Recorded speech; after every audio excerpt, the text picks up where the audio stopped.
Bon, ici, on a un MaxStat, OK, avec le petit transfo DC, AC, ça veut dire qu'il est en 24 volts AC. Le principe de ce contrôle-là, c'est d'avoir deux thermostats en un, ajustables. On a heating, cooling. On a chacun un relais aussi en même temps qui font que le heating est normalement fermé, cooling est normalement ouvert.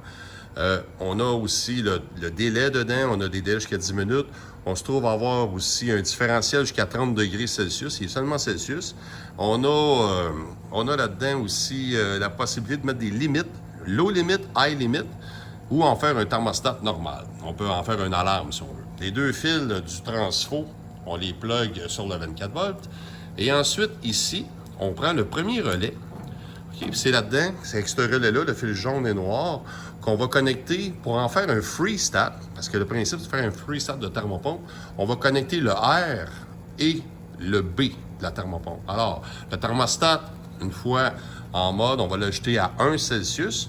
En étant à 1 Celsius ou à 0 Celsius, si le serpentin intérieur descend à 0 Celsius, alors si la sonde 10 kΩ qui est fournie avec, installée sur le tuyau 3/4, OK, si on installe la sonde sur le tuyau 3/4 puis descend à 1 Celsius, de cette façon-là, le MaxStat va arrêter le système et la partir au pire en chauffage. Mais normalement, ça va durer 5 minutes d'attente avant de se mettre en chauffage, alors ils vont avoir le temps de dégeler le coil.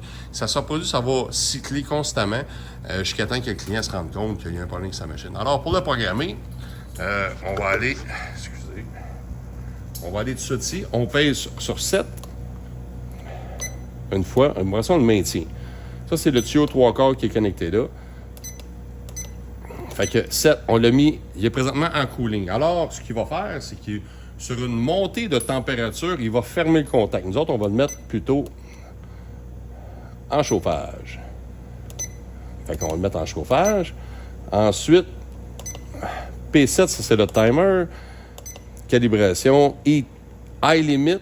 Low limit, pas besoin. Différentiel, on peut le mettre à 8 degrés Celsius. De 5 à 8, c'est bon.